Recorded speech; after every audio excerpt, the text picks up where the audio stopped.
Praise the Lord. आज का topic है be focused on the goal. Be focused on your goal. Goal means लक्ष्य। लक्ष्य का मतलब होता है इच्छा को पूरा करने के लिए हम जो कोशिश करते हैं, हम जो डिसीशंस लेते हैं, हम जो प्लान्स बनाते हैं, उसे एक टाइम, लिमिटेड टाइम के अंतर्गत पूरा करने के लिए जो पूरा कर लेते हैं उसे लक्ष्य कहते हैं। और जिस लक्ष्य में, जिस गोल में समय की सीमा नहीं होती, टाइम की लिमिटेशंस नहीं होती, वो सिर्फ एक इच्छा है, लक्ष्य नहीं। क्योंकि जो लोग लक्ष्य बनाते हैं वे लोग सफल होते हैं, क्योंकि वे जानते हैं कि वो कहाँ जा रहे हैं, क्यों जा रहे हैं और कब तक पहुँचेंगे। और बिना लक्ष्य के जीवन का कोई अर्थ नहीं है, कोई भी अर्थ नहीं है। परमेश्वर ने भी एक लक्ष्य निर्धारित किया। क्या किया? आइए देखते हैं यूहन्ना के 3 अध्याय के 16 पद में। इसमें लिखा है, परमेश्वर ने जगत से ऐसा प्रेम रखा कि उसने अपना इकलौता पुत्र दे दिया, ताकि जो कोई उस पर विश्वास रखे वो नाश न हो बल्कि अनंत जीवन पाए। परमेश्वर का एक ही लक्ष्य है कि सारे जगत के सभी लोग उद्धार पाएं, सभी लोग, हर एक लोग उद्धार पाएं, कोई भी नाश ना हो। जिसके लिए उसने अपना खुद का बेटा, इकलौता पुत्र भी दे दिया, उसकी भी कुर्बानी कर दी। इसलिए लक्ष्य निर्धारित करना, एक गोल को सेट करना बहुत ज़्यादा ज़रूरी है। बाइबल में हम देखते हैं कि बहुत से नबियों ने लक्ष्य निर्धारित किया था, अपने जीवन के लिए एक गोल सेट किया था और उसे प्राप्त भी किया था, हासिल भी किया था। अब्राहम ने एक गोल सेट किया था और उसे पूरा किया, याकूब ने किया, पौलुस ने किया।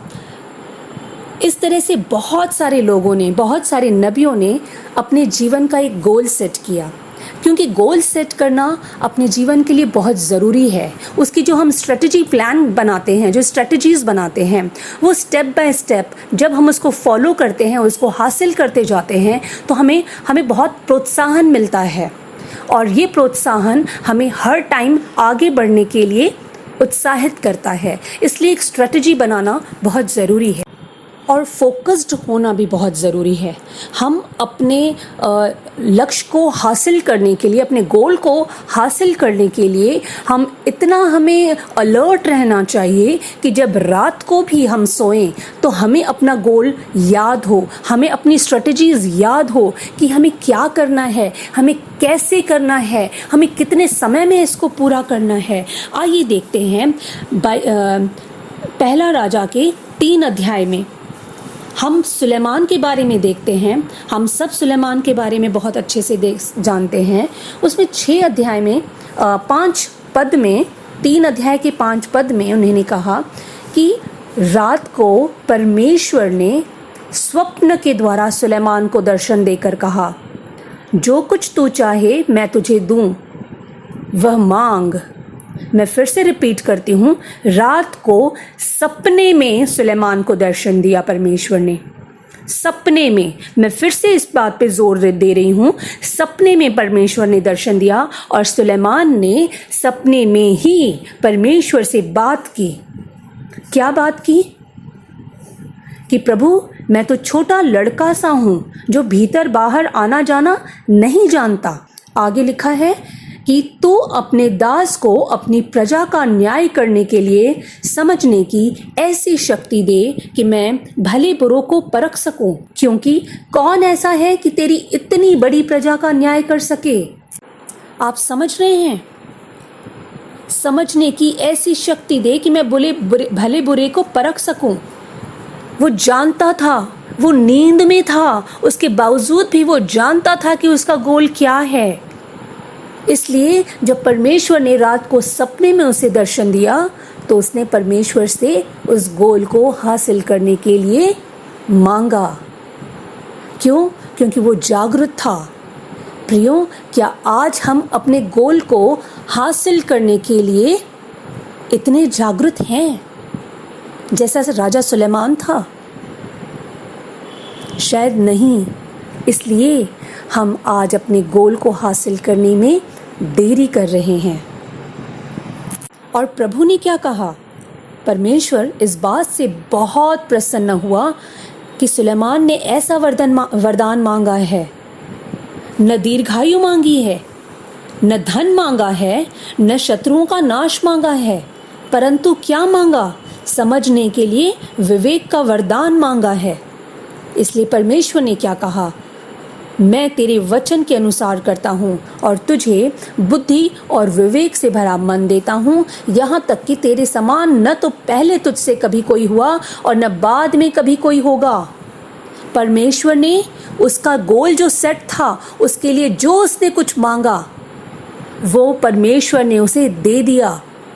साथ में जो उसने नहीं मांगा था, परमेश्वर ने वो भी उसे दिया, अर्थात धन और महिमा।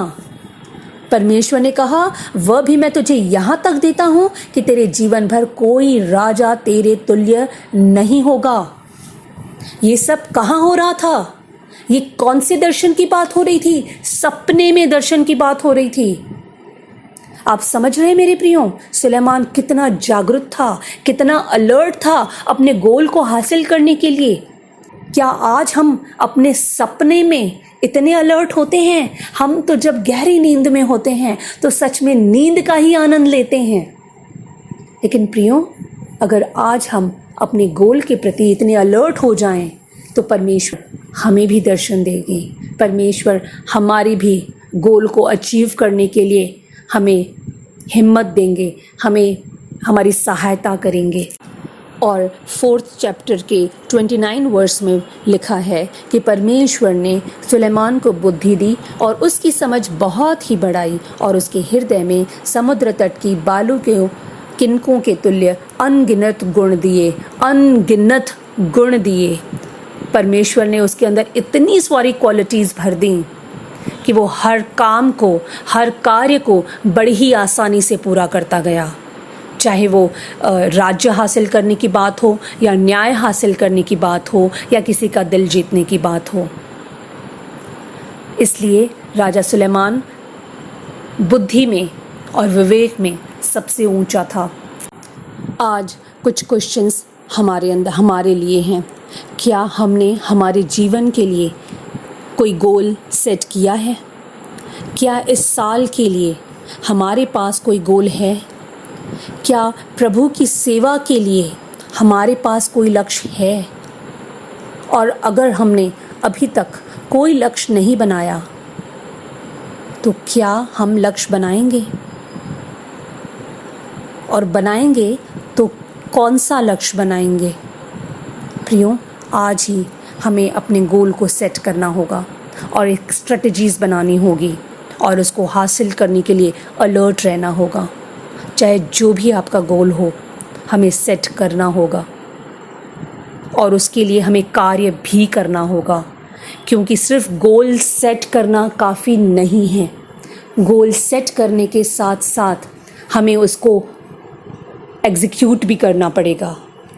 हमें उसको हासिल करने के लिए कार्य भी करना पड़ेगा, क्योंकि बिना कार्य किए हुए कोई भी लक्ष्य हासिल नहीं कर सकता। एक छोटी सी बात मुझे याद आ रही है। हमें ऐसे लक्ष्य बनाने चाहिए जो हम पा सकते हैं, जो हम हासिल कर सकते हैं, और फिर उन पर हमें काम शुरू कर देना चाहिए। एक छोटा सा किस्सा मुझे याद आ रहा है। कोई मैसेज हमारे पास आया था कि किसी ने बताया कि मेरे बेटे ने मुझसे एक पहेली पूछी और उसने कहा, पापा बताओ, एक तालाब में 5 मेंढक रहते थे।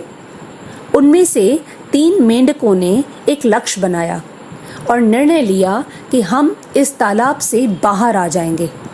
तो बताओ पापा, उसमें कितने मेंढक बाकी बच गए? तो पापा ने कहा, 2, वहाँ अभी सिर्फ 2 ही मेंढक बाकी बचे। लेकिन उस बच्चे ने कहा नहीं, वहाँ 5 के 5 ही रहेंगे, क्योंकि उन्होंने अभी लक्ष्य बनाया है, डिसीजन लिया है, कार्य नहीं किया, बाहर नहीं आए। हमारे जीवन में भी बिल्कुल यही है। हम अपने लक्ष्य को तब तक नहीं हासिल कर सकते जब तक हम उसके लिए कोई स्ट्रेटजी न बनाएं, जब तक उस स्ट्रेटजी के अकॉर्डिंग हम उस पर चले नहीं, जब तक हम कोई उसके लिए कार्य ना करें। हमें कार्य करना ज़रूरी है। जब तक हम कार्य नहीं करेंगे तब तक लक्ष्य पूरा होने के लिए पॉसिबिलिटी ही नहीं है, कोई पॉसिबिलिटी नहीं है। और लक्ष्य को लिखना ज़रूरी है। अपनी डायरी में अपने लक्ष्य को लिखिए। हमें लिखना होगा और उसके लिए एक स्ट्रेटजीज़ बनानी होंगी और वो सब हमें स्टेप बाय स्टेप अपनी डायरी में लिखना होगा डिटेल में, ताकि स्टेप बाय स्टेप हम अपने लक्ष्य की तरफ आगे बढ़ते जाएं उसको हासिल करने के लिए। जैसे संत पौलुस ने भी जो लक्ष्य निर्धारित किया था और उसके द्वारा सफल भी हुए थे, उन्होंने क्या कहा? क्या तुम नहीं जानते कि दौड़ में दौड़ते तो सब हैं, परंतु इनाम एक ही ले जाता है। तुम वैसे ही दौड़ो कि जीतो। जिस प्रकार एक पहलवान सब प्रकार का संयम करता है, वे तो एक मुरझाने वाले मुकुट को पाने के लिए ये सब करते हैं, परंतु हम तो उस मुकुट के लिए करते हैं जो मुरझाने का नहीं। इसलिए मैं तो इसी रीति से दौड़ता हूँ, परंतु बेठिकाने नहीं। मैं भी इसी रीति से मुक्कों से लड़ता हूँ, परंतु उसके जैसा नहीं जो हवा पीटता हुआ लड़ता है। हमें भी अपने कार्यों को अपने लक्ष्य के अकॉर्डिंग बिना समय गंवाएं, बिना अपने टाइम को वेस्ट किए हुए कंटिन्यूअसली हासिल करते जाना चाहिए।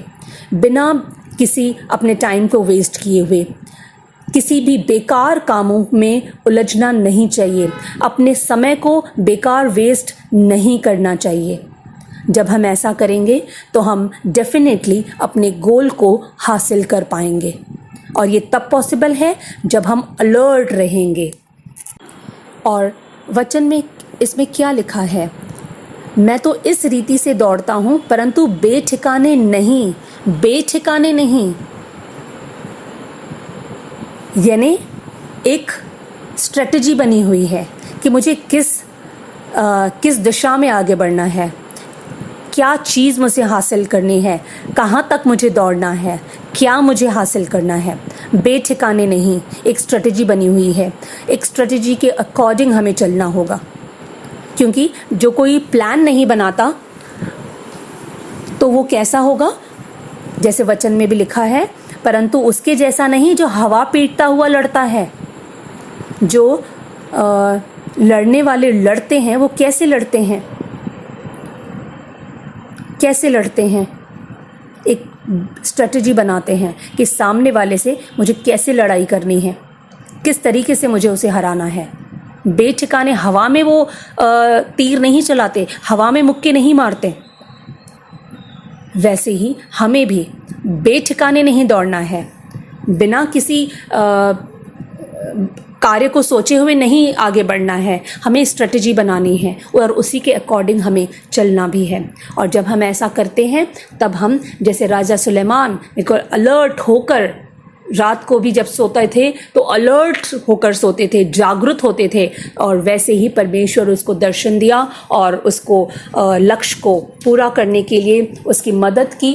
परमेश्वर उससे प्रसन्न हुआ और बुद्धि और विवेक से भरा मन दिया, धन और महिमा दी। वैसे ही परमेश्वर हमारी भी मदद करेंगे, परमेश्वर हमें भी वो अभिषेक देंगे, परमेश्वर हमें भी जो हमारा गोल है उसको हासिल करने के लिए हमारी मदद करेंगे और हमारा साथ देंगे।